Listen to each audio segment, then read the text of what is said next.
আপনারা সবাই আল্লামা দেলোয়ার হোসেন সাইদি হুজুরের নাম শুনছেন না? আমি আজকে এই বিশাল ময়দান তার জন্য দোয়া করি, আল্লাহ তাকে জান্নাতুল ফেরদাউসের উঁচু মাকাম নসিব করুন। সকলে পড়া আমিন।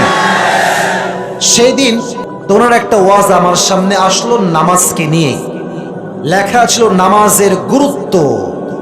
উনি বললেন যে মানুষ নামাজ পড়ে অন্যায় থেকে বাঁচে না কেন, কেন তারা বাঁচে না? উনি তিনটা কারণ উল্লেখ করলেন। নামাজ অন্যায় থেকে আমাদেরকে বাঁচায় না। নাম্বার ওয়ান কারণ হচ্ছে নামাজটা আমরা নামাজের মতো পড়ি না। এটা বুঝাই দেই কেমনে? আল্লাহু আকবার দিয়ে কোনো মতে কি যে পড়লো হ্যাঁও জানে না, হ্যাঁ বাপও জানে না। কোনো মতে পড়ে কি যে পড়ে আল্লাহু আকবার দিয়ে 4 রাকাত নামাজ 2 মিনিটে শেষ। বলেন কথা ঠিক আছে কিনা বলেন যুবক ভাই? নামাজটা আমরা নামাজের মতো পড়ি না।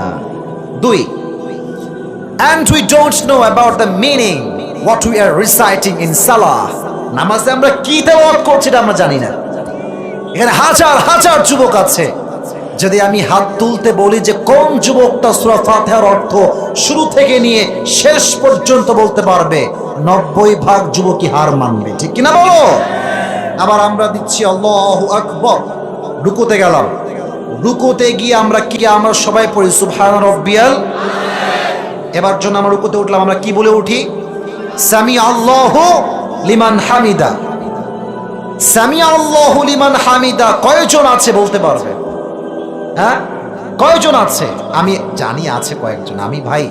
আমি কাউকে ইনসাল্ট করছি না। হ্যাঁ, আমার উদ্দেশ্য হচ্ছে আপনি আল্লাহু আকবার অর্থ জানবেন, সামি আল্লাহু লিমান হামিদার অর্থ জানবেন, আপনি যে সুবহানা রাব্বিয়াল আযীম পড়ছেন তার অর্থ আপনাকে জানতে হবে। ঠিক কিনা বলো যুবক ভাইরা? অর্থ বুঝলে নামাজের স্বাদ বুঝবেন। আমি আল্লাহর রহমতে আল্লাহ তাআলা আমাকে গত বছর ওমরা করার সুযোগ দিয়েছেন। এই 1 বছর হয়েছে। তো ওমরা যখন আমি গেলাম দেখলাম যে এত সুন্দর তেলাওয়াত, মুসল্লিও কাঁদে, ইমামও কাঁদে। এর কারণ কি জানেন?